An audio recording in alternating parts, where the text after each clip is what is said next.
ఇప్పుడు మీకు వచ్చేసి ఫుల్ క్లోజ్ నెక్ చూపిస్తానండి. సో ఇక్కడ సైడ్ పిక్ యాడ్ చేస్తాను చూడండి. సో అలాగా దీనికి వచ్చేసి మనము ఫుల్ షోల్డర్ ఎంతైతే వస్తుందో దాంట్లో సగానికి మార్కింగ్ చేసుకోవాలంటే 15 అంటే 15/2 చేసుకుంటే 7.5. దాంట్లో నెక్ విడ్త్ వచ్చేసి చెస్ట్ బై 12 తీసుకోవాలి. సో ఓకేనా. లేదా మనం నార్మల్ నెక్ విడ్త్ ఎలాగైతే తీసుకుంటామో అలా తీసుకోవాలన్నమాట. నాకు ఇక్కడ 2.8 అలా వచ్చింది. ఒక 1/2 ఇంచ్ ఎక్స్ట్రా పెట్టాలి, 3 ఇంచెస్ పెట్టుకోవాలి. సో అలాగే నెక్ లెంత్ ఇది వచ్చేసి బ్యాక్ అండి. నెక్ లెంత్ వచ్చేసి మనం కాలర్ నెక్ లాగా పైకి హై నెక్ లాగా 1 ఇంచ్ అయినా మార్క్ చేసుకొని బటన్ పెట్టుకోవాలి.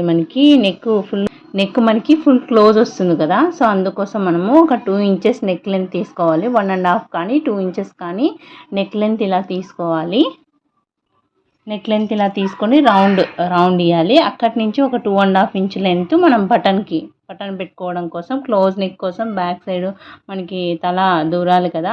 సో ఇంకొకటి మీరు గుర్తుపెట్టుకోవాలి ఏంటంటే, మనము నెక్ అంతా స్టిచ్ చేసిన తర్వాత క్లోజ్ నెక్ స్టిచ్ చేసేటప్పుడు కాలర్ కానీ ఏవైనా కానీ అవి మొత్తం నెక్ రౌండ్ అంతా మొత్తం చుట్టూ కొలిస్తే మనకి 21 పైన ఉండాలన్నమాట. అప్పుడే మనకి ఎవరి తల అయినా కానీ మనకి పెద్దవాళ్ళది ఎగ్గుతుందన్నమాట. సో అది కూడా చూసుకోవాలి.